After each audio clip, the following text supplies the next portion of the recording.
All right, Ro, let's start off with the big question. Why was Arizona State the right place for you? Shoot, I say just the people, the coaching staff, the area was really nice. I mean, it was just paradise to me. So, obviously you made your visit out here and got to see the facilities up close. You got to meet the coaching staff, the players, face to face. What were some of the things that made the biggest impression on you during your time in Tempe? I say just like the relatability to like Coach Dillingham, Coach Reynolds. Like, it didn't seem like there was some like you know like big like intimidating type of person. It was just like they were like relatable. Speaking of relatability, obviously Kenny Dillingham still one of the youngest coaches in the entire country, but still a pretty formidable resume throughout his young career, including obviously a Big 12 title. What really jumps out to you most about Coach Dillingham? What makes him an effective coach, and what excites you most about playing for him for the next few years?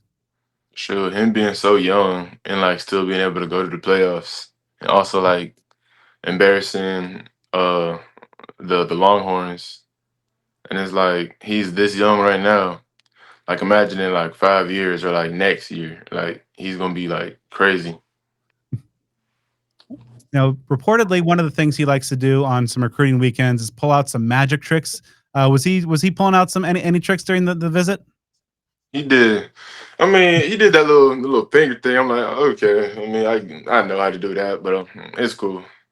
So no card tricks this time. Nah, I didn't see none.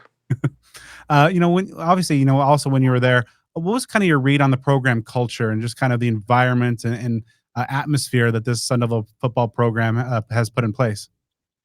It's like the culture wise, they all like all the players were cool with each other, like offense, the defense. Like I saw like a cornerback hanging with like a running back. Like they was walking in the halls while I was on my visit and stuff. And like just how like modern they act, like they have like a modern attitude. And I'm like, that's real like mature. Of course, another key figure in your recruitment has been recruiting director Isaiah Williams. What kind of impact has he had, and what really makes him so effective in terms of showcasing what Arizona State has to offer? He did an amazing job. He like even when he first started recruiting me, he like showed me pictures and like told me how it really was. And I believed him, but when I saw it, I was like, that really is how it is. And like him and my parents get along like amazing. Like they listen to the same stuff. I mean, he's really like an uncle to be honest. And of course, your future position coach in the D line for the Devils, Diron Reynolds. Obviously, a guy pretty formidable resume, has a Super Bowl ring, and put Dwight Freeney, helped develop him into a Hall of Famer. What jumps out to you most about playing for Coach Reynolds for the next few years? Coach Reynolds, just his IQ, like in his like how long he's been coaching, he knows a lot. And I think that he can do an amazing job. I know he'll do an amazing job on coaching me. And of course, you're the latest in the Texas-to-Tempe Pipeline. I believe now full, about half of this 2026 class is composed of Texans making the trip to Tempe, and obviously so many already there. How much of a factor was that, knowing that you got a lot of Texans with you now, and already that'll be there in Tempe for you? I mean, I didn't know at first, but like me knowing now, it just makes it even more like motivating. Like I'm gonna go down there, relate with like some Texas boys, and be like I already knew some of them from Carpus Cove, the old lineman, inside old lineman. I forgot his name, Marquez Uini or something like that. Yeah. I know he goes to Carpus Cove. I know Coach Anderson up there because I played basketball for him back then. He's real chill, stuff like that. But just knowing that like it's Texas people already there is gonna like make me feel more at home. What makes guys who've played Texas high school ball different than perhaps anywhere else in the country? I'd say just the level. Not saying that other places aren't like as high as level as Texas, but I think Texas has bigger people, better facilities. Not saying that like high school wise, it most definitely do. Mhm. And I'd say just like it's more competitive in Texas. So, for any ASU fans who might not have caught your film, give our viewers and listeners a scouting report. What kind of skill set are you bringing to the field? Shoot, speed, power, fast off the ball. I mean, I run everywhere. I run across the field, look for the ball. Shoot, that's really it. Obviously you have the ability to play on, inside and outside. Where does this coaching staff see you in the future? They can send me a tackle, D tackle. And so, what are when you get to know you've gotten to know this defensive scheme of defensive coordinator Brian Ward, what jumps out to you most about how they like to use the D line and specifically those D tackles in the future? The thing that stood out to me is like like at the high school level, tackles are like they have like one job, and that's just like maintain their gaps, and then like let linebackers and stuff make tackles. But like when I saw like their film and how like getting washed and like them making the tackles, it was like it made more sense to me compared to like the high school level, but it also stood out to me, and like you can still make tackles being a D tackle. Now, of course, as a defender who's given a number of big hits over the years, what's your favorite part of just laying out a ball carrier and delivering a huge hit? I'd say just like how it feels, like not just hitting them, but then like after that you hear like the crowd and stuff, and then it's just like you just did it, and it's a crazy feeling to me, like just hitting them. To be honest, Is there one hit in your career that maybe stands above the other, like where you just where everything kind of lined up perfectly and it was just like one of the perfect hits that you delivered? probably it was like a TFL. He like ran inside. I seen him.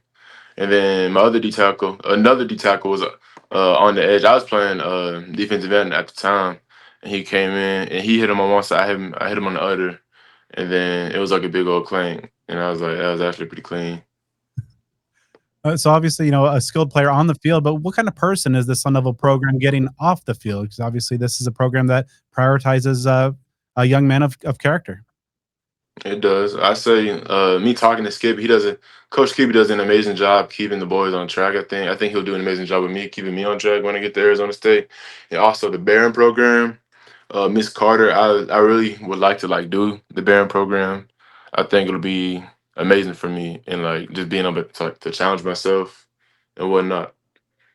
It kind of leads to my next question. I know that you have Barrett honors college aspirations, and excelling in the classroom as well as on the field.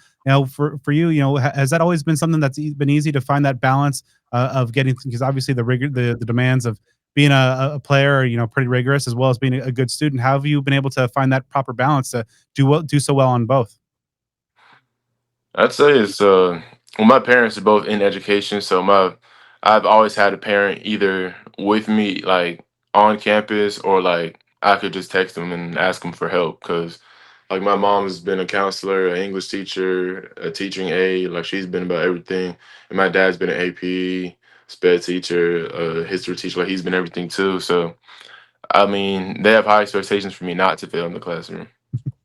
Ultimately, down the road and academically, what are the things you want to study? What do you want to major in as a Sun Devil? I want to major in business, start real estate. I know there's a lot of they're building a lot of things and a lot of like new apartments in Arizona. Oh yeah. So hopefully I can buy one of those, rent them out, and just get more income. Ultimately, you got one more season at the high school level. What are some of the goals that you've set for yourself that you want to accomplish this fall, and also not just for your team and yourself, but maybe get ready for making that jump up to major college football? Some goals I have for myself, at least at minimum 10 sacks. Um, I only have a tackle range. Just a lot of tackles, 100% effort all the time, to be honest. And the way I'm a jump, I say jumping from college, from high school to college. I mean, I'm gonna graduate early, so I think me training like that first 9 months before like my actual classes start, I think that'll help me a lot. And ultimately, a couple of falls down the road, and when you're running out through Tillman Tunnel past the Pat Tillman statue in that maroon and gold uniform in a sold out Mountain America Stadium, and what's going to mean to you to kind of accomplish that goal and of playing major college football and taking the field as a Sun Devil? It was just like how far I've made it, to be honest. Like it'll just really just recall on how far I've made it from playing like junior year, so or my upcoming senior year, and then to now is. I think once I'm there, like once I'm in the moment, I think it'll like really hit me.